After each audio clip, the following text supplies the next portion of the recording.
So good morning, folks. I appreciate you all being here. I know that things are going at quite a rapid pace this morning. So I'm going to invite you guys to comment, ask questions, whatever, and try to move along here. So let's see. All right. Trying to summarize what the big problem we have, and I mean, this is all encompassing, really. I mean, you have a big problem related to population growth, right? I mean, so when we look at the population for 2021, we're very close to having 8 billion people, right? In less than 30 years, we're going to be right up at 10 billion people. And another 50 years after that, we're going to be close to 11 billion people. So how do you provide safe food and water to everyone, right? And this problem doesn't relate just to feeding and providing hydration to people, right? It's a problem that we see every time we see devastation of the forests and the burning and all that. I mean, we start seeing more diseases coming from these areas, right? This is further compounded by agricultural intensification, on where you have, toxins being released in the environment, the increased demand for clean water, even for industry, right? That is probably one of the big culprits out there, industry and agriculture. I'm not against progress at all, but we need to have that done responsibly and well monitored, right? We have climate changes due to all these things, right? So we have tremendous escalation in infectious diseases. I am in Brazil. We have tremendous amount of diseases that are carried by insects, right? By mosquitoes primarily, right? So you have malaria, yellow fever, dengue, chikungunya, Zika, and a whole bunch of other ones. And we have outbreaks caused by these novel pathogens, right? SARS back then and COVID right now. And the problem with public health is that, and public health in general, right, is that there is tremendous delay in accessing to systems, right? The data is typically siloed, so you have one system holding one type of data, the other system having another. You don't have a common integrated backbone to share that data, right? Typically, public health systems operate between 60 and 80 systems, right? There's no common data dictionary. Nobody knows what the data means. Nobody knows how to get to the data. Data takes way too long to get from one system to another in a meaningful manner, right? And the systems are really built for, 2 decades ago, right? I mean, they're not really meant to deal with the type of data volumes and complexity that we have right now, right? So when you look at that, right, what is it that we need to focus on, and what is it that we as a group, right? We focus on, not just public health, but, environmental, sanitary, and epidemiological surveillance, right? So on the environmental side, I mean, and when I say environmental, I mean, it's not just air pollution and water pollution, but monitoring, for instance, presence of biological threats, right? And so we're attempting, actually we're doing, right? We're identifying events that impact health, right? That impact population health. We identify cases of diseases due to these events, right? And climate change. So we're seeing a spike right now on cases I apologize, on cases of dengue, in dengue fever in Brazil, mainly based because of the burns, and you have conditions, perfect for mosquito-borne diseases, right? So we're starting to see that right now. So we try to monitor all these changes, on the environment. We try to goes anywhere from the burns that we have on the forest. I think everybody has seen that in the news, that Brazil has had an increase on the number of burns in the area covered by these forest burns. We also monitor climatic events such as storms, floods, all of these things, barrier rupturing and dropping dejects into the water stream, for instance. We have I wouldn't call it a solution, but I would call it is a solution, but it's part of an integrated solution for epidemiological surveillance, on where we have continuous collection and aggregation of the data and analysis of the data in real time, and the dissemination of the data that we identify as being a problem over to public health managers, right? So that they can identify and target the populations at risk. They can improve, for instance, vaccination programs. We had some time ago, on top of the COVID outbreak, we had an outbreak of measles that we were able to get in front of. And that's important because this is all related to the data, right? And you have to improve the data orientation, getting the right data to the right person at the right place at the right time, right? You can't wait for the data to be gathered, filtered, curated, presented. That takes weeks, right? So in the way that we face the problem is by providing a solution that picks up this data, these data elements, and present them to the right people at the right time. On the sanitary side, we provide continuous monitoring and control of sanitary risks, right, including products, processes, water supply.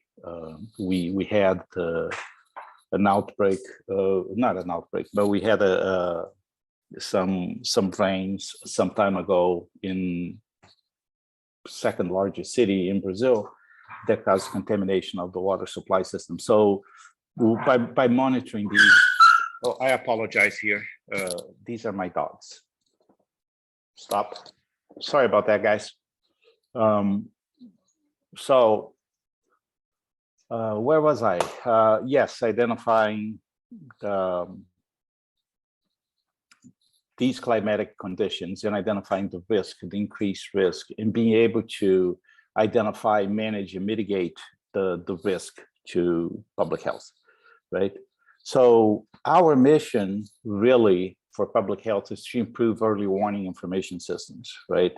From industries, clinics, labs, to analyzing water supply, analyzing data from various sources. And I'm not just saying system sources, but I'm saying even from livestock, right?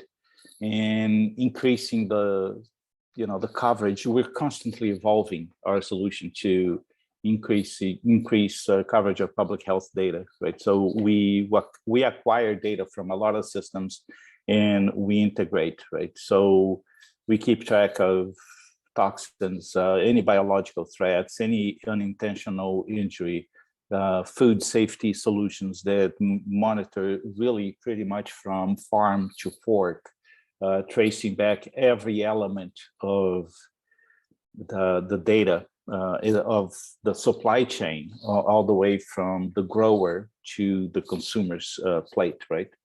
So pretty much our mission is data. It's data driven. I mean, we see the problem as a problem related to data, right? And because of that, our focus is data. So from the acquisition and the integration and the management of that data of extremely low latency. So we're talking near real-time data acquisition in streams, very large volumes of these data with very high complexity. So we're dealing with pretty much all sorts of data. I mean, you're talking sensor data, which is actually not complex at all. It's just very high volume and very low latency, because you can see some sensors sending data, a few thousand times a second. You don't really need that, but I mean, so we manage that to what is needed, right? We have machine vision, right? So that we can monitor events, and we can identify anomalies on particular what we call sceneries. We can identify those. We have a tremendous framework for data governance with improved data quality, improved data availability, providing full security, providing full privacy, right? It's a complete curation process. We have very advanced analytics and visualization, including machine learning, threat pattern matching, based on previous experience. So we learn from events, and we improve monitoring with that, right? And we do have improved data use and access. So one of the things that we understand is that researchers seldom work alone. And we provide the sharing of the data, and we provide access to individualized data sandboxes. So researchers can look at the data, researchers can play with the data and come to their own conclusions, I mean, in their own time, but in making sure that all that adds on to the collective knowledge, right? So, so really the problem that we have today, and I shouldn't have put the right side there at the same time, is that we have way too many disconnected systems. Like I said before, 60 to 80 systems on the typical public health organization, and this is a number that comes from, I believe, the Gartner Group. So I'm not going to contest that data. We have way too many systems in place. And how do you actually manage those two? I mean, you integrate systems, right? You provide a data backbone that can share the data between these systems in an integrated fashion, in a way that people can actually make sense of the data quickly and fully, right? So you fully integrate these systems in a bidirectional way. It's not just going from system A to research data, but system A to research data and to system B and to system C and to system D, right? And you eliminate the third problem, which is not enough data, or the data is too old or incomplete. So once you have fresh data, once you have complete data, right? And how you actually get that, it's through detailed curated data, right? So data governance is critical effort on doing this, right? People usually have no idea what the data means, right? So you need a well-documented and well-curated data set, right? You have to have an understanding of the data that you're dealing with. Otherwise, you don't know what the problem you're really looking at. Yes, you can collect your samples, you can analyze your samples, you know what you're looking at, but sharing of that data, it's critical, right?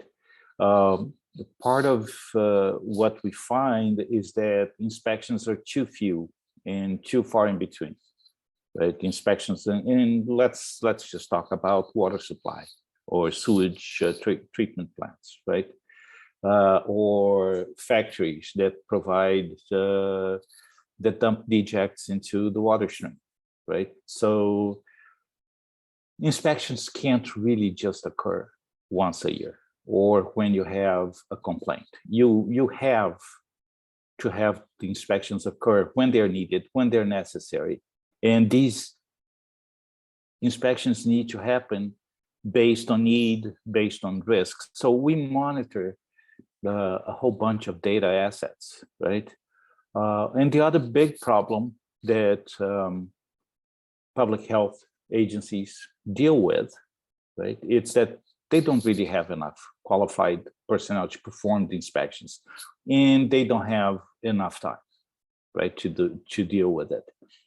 We have a client, for instance, that has less than 100 people to manage, close to, it's roughly 110 people, and they have roughly 11,700 high and very high risk places that need to be inspected. So there's not enough time. So, and not enough people to do that. So you end up not inspecting people that you should be inspecting. You end up letting things happen, not because you want to, but because you can't, right? So we provide a series of automated processes to assist the existing personnel with inspection, scheduling, planning, ranking them by risk, and risk is measured on, we have a highly specialized process to analyze and rank risk based on a whole bunch of criteria that goes from complaints, from geographic location, on where an entity, a factory, for instance, could be open to floods or things of that nature. And we monitor climatic events so that we can figure out where these things might happen, right? So, you know, we think that the biggest problem is really data acquisition, right? Like we mentioned, way too many systems, no common metadata, no agreed upon data dictionary, very complex data format. I mean, when you start looking at machine vision, you actually have very complex data format. I mean, you can analyze the data individually with what I call a carbon-based unit, a human being looking, reviewing that data. But we can also pre-process that and just identify potential threats, I mean, in high likelihood, and pass that on so that you shorten that identification of the threat, right? Most systems provide no direct interface to sensors. It's because some of those systems are 20, 30 years old. I mean, they have been retrofitted, but they really simply lack the ability to create new APIs, application program interfaces to these new sensors. Some of these sensors are highly complex. They capture tremendous amount of data, and these systems are just not designed to capture this, right? So we built our universal data integration system, right, to deal with all these services. And by these services, we're talking about real-time streaming of data that we're capturing from these sensors,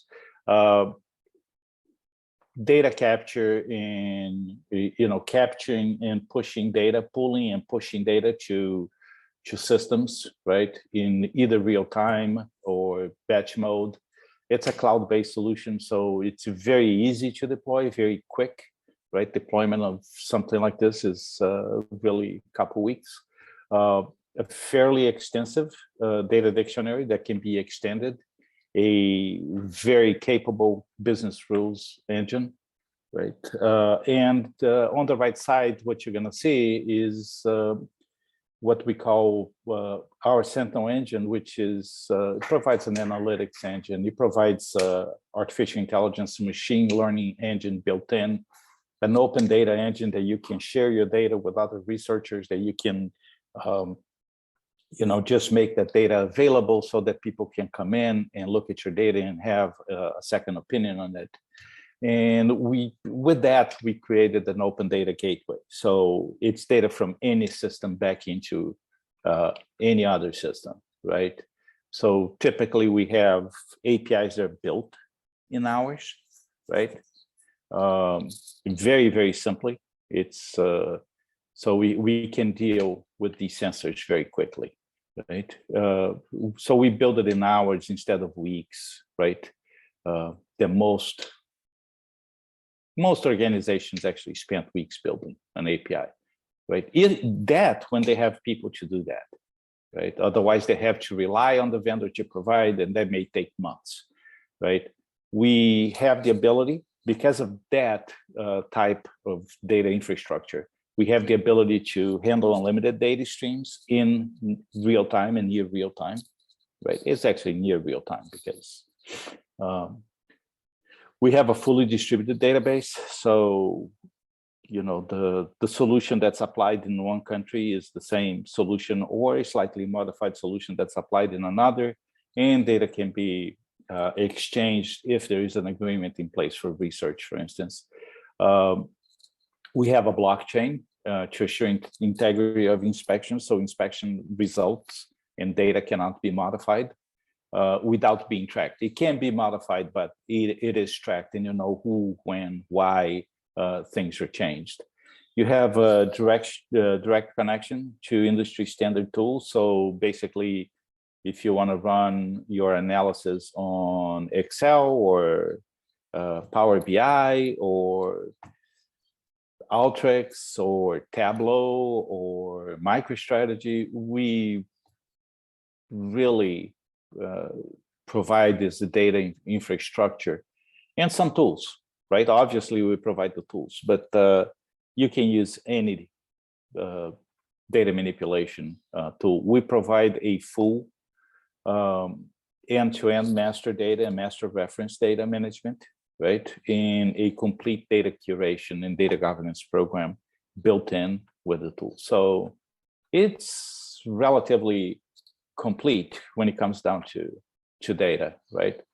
Our methodology and framework, it's based on our concept of true transparent data available to all, right? So with that, we have a cloud-based solution that provides high scalability on a fully distributed environment that provides the acquisition and the improvement in curation of the data. So you can always tweak the data a little bit, or you can inform your source system that data is not up to par, and all that. Analysts can run the analysis and come to an understanding of the data, interpret that data, and provide a response or an action back to the public health organizations, right? So you can actually set an alarm and look through what needs to be done. So traditionally, when we look at solutions, I mean, how did we deal with it? Typically, we relied on scheduled inspections that provided basically chemical and biological analysis, right, of be that the water supply, or you're measuring runoff from agricultural sites, from factories, from water treatment plants. Is the water coming out from the water treatment plant safe for use? Is the sewage treatment plant dumping back into the water stream? Because these things actually come back. I mean, it has to be cleaned, obviously. So are these things up to par, right? how do you actually do this? Typically, we relied on annual or biannual scheduled inspections, or when you had a crisis, you had an inspection in reactive mode, right? So what you start now doing, what you see people have done in the past few years, is they started introducing the concept of risk assessed inspection method, right? And they still rely heavily on the chemical and biological analysis, which can take 5-7 days, you know, if you think about it, for the determination of the actual threat, right? So you still have inspections that are scheduled and can be based on risk, right? And the risk is actually by looking at previous history and saying, okay, this is a facility that has had problems in the past, so I'm not going to inspect it every year, I'm going to inspect it every 6 months. Well, the problem with that is that you're really not taking advantage of some of the newer concepts, and they're not that new, you know, but people have been talking about Industry 4.0 for a while, you know, for a long time, actually. So, you know, the current public health trend that we see is people using sensors, right? So they place sensors and they combine these sensors with risk management. And with that, they're able to get in front of a few issues, but you're still not taking advantage because of Industry 4.0 concepts. You're not taking advantage of those, mainly because the systems are either old or dated or incomplete, or you don't have people to make the changes to them. A lot of these solutions are, I'm going to use the term old, but I mean, they may not be that old. It's just antiquated method of acquiring and analyzing data. So when you look at it, if you use Industry 4.0 concepts and you don't take advantage of Industry 4.0, really, well, which would be, you know, what we do, right? Which is the monitoring of climatic events, right? So you have a little rain cloud up there on the right-hand side, which is monitoring these sensors and actually learning from previous behavior from these sensors, from data that you've read from these sensors, what's going to happen, right? So if you have rain upstream, what's going to happen with some of these tributaries, you know, for the water supply. So we start using predictive analytics to identify and collecting data, comparing data to previous events, to send alarms out to organizations, right? And we further pick up this data that we analyze, and by using machine learning, which we use, I mean, with the sensors, obviously, and artificial intelligence, I mean, some advanced analytics models that we have, we can identify where things would need to be handled way before it happens, right? So we know that a large flood will compromise the water supply treatment, the water treatment plants, that will compromise the sewage treatment plants, so that you can actually close these ahead of time to avoid contamination, right? In distribution of bad water into the good water system. Not too long ago, we had some of that in Rio, and for about 4 hours, I apologize, water was being pumped into the system that shouldn't have, right? So how do we look at that, right?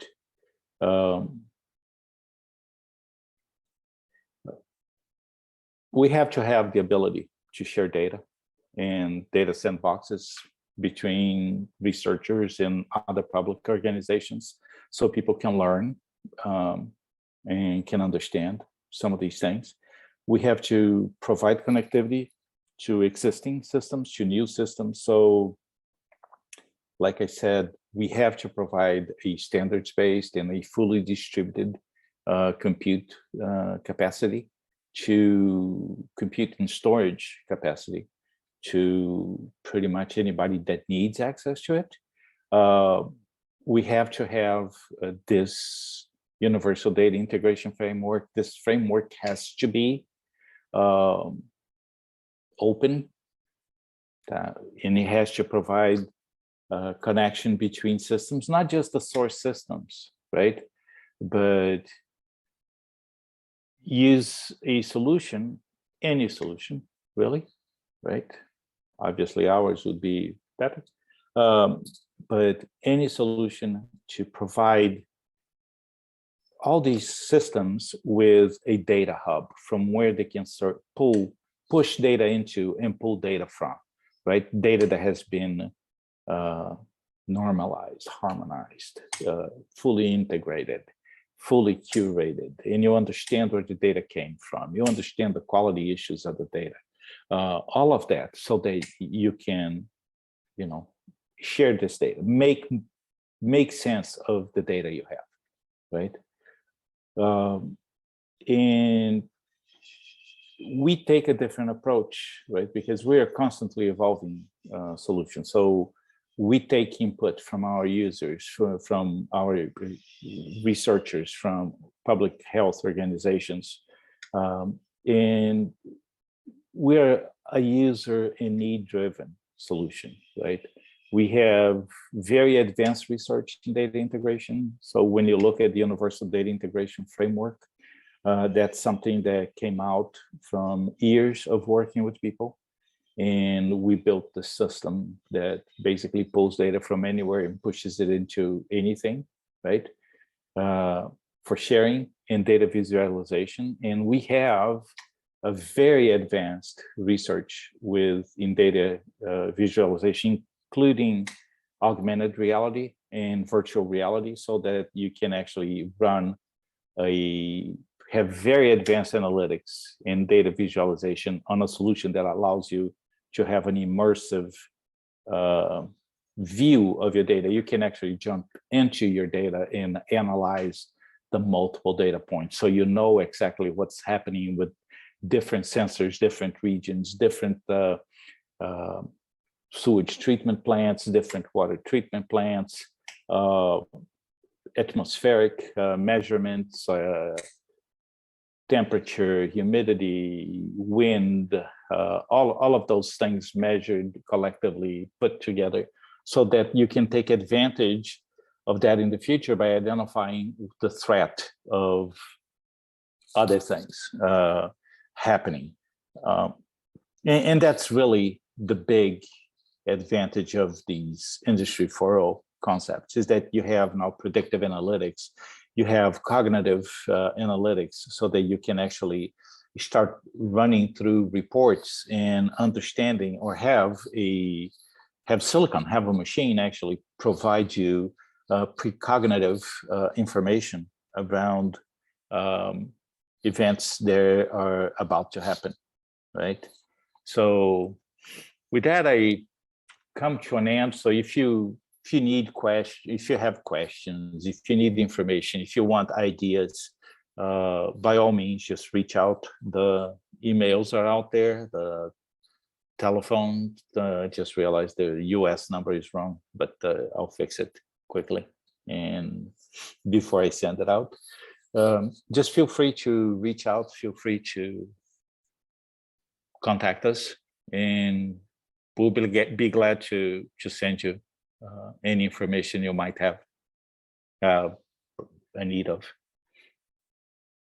With that, I'm pretty much done. I hope I put the time back on track.